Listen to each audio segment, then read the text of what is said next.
Dating isn't easy when your swipe options include vampires, gorgons, and the occasional werewolf. You'd think there'd be a little more screening, but after stumbling onto Twilight connections, thank you, pop-up ads, I've learned that our world is far stranger and more charming than I'd imagined.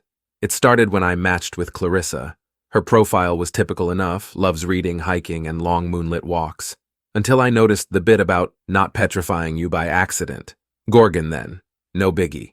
So I found myself sitting in a cafe on the edge of town, waiting for a woman with snakes for hair. "Do I look all right?" Clarissa asked nervously as she approached. The snakes on her head, small and well-behaved, wriggled politely. "You look great," I said, as sincerely as I could, because honestly she did. We hit it off, despite a few awkward moments. Turns out, she couldn't eat anything that might freeze in her throat, so the iced coffee was a no-go.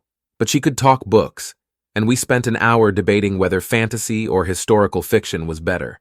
Still, there was no spark. I didn't ghost her, though. It felt wrong, given the whole snake thing. Then came Yara, the Selkie. And by Selkie, I mean her dating profile picture featured her in a raincoat, not her usual sealskin. We met near the docks, fitting, and spent a lovely afternoon throwing fish to seagulls while she explained the intricacies of balancing human and sea life. Her laugh was melodic, her hair constantly damp but beautiful in the light.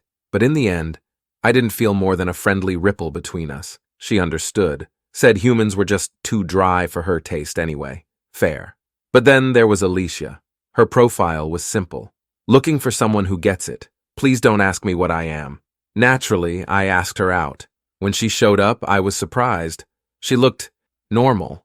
Not in a boring way, but there were no horns, no wings, no shifting shadows behind her. Her eyes, though, something about them was ancient, like she'd seen more than she wanted to talk about. "You're not what I expected," I said. "Good," she replied, sitting across from me. "I've had enough of expectations." That was the start. At first, things were light. We bonded over board games, she's a Catan champion, and a mutual hatred for loud restaurants. We laughed about how awkward it is to date when half the people you meet have fangs or claws, and she never pushed me away, though I could feel something simmering beneath the surface. On our fourth date, though, things got heavier. "You know," she said, stirring her tea, "you're the first person I've dated in a long time who hasn't run away when things got complicated." "Complicated how?" I asked, already knowing this was one of those pivotal moments. She hesitated. "I've been hurt. By humans. By others like me. It's hard to know who to trust when you don't fit anywhere." Her words hit me harder than I expected. I wasn't the magical one here, but suddenly I understood her. Loneliness, the fear of not fitting in. It was all universal, wasn't it? "I'm not here because of what you are," I said. "I'm here because of who you are." She smiled, but it didn't quite reach her eyes. "It's not that simple, though." "No, it isn't." I reached out and touched her hand, warm, surprisingly. "But we can make it." That's when things started to shift between us.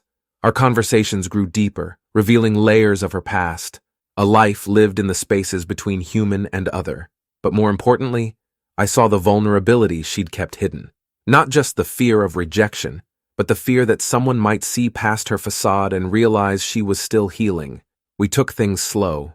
She didn't trust easily, and I respected that. But bit by bit, walls came down. I'd catch her looking at me with those ancient eyes, no longer guarded but hopeful. And one evening, as we walked along the riverside, she stopped suddenly. "I think I could trust you," she said softly. It wasn't a grand declaration of love, but it felt like one. Trust was the foundation we were building, brick by careful brick. "Good," I said, squeezing her hand. "I'm not going anywhere." In the end, it wasn't about what she was or what I wasn't. It was about connection. Two people, human and not so human, navigating a world that didn't always make sense, but finding something real in each other. Maybe that's all anyone's really looking for.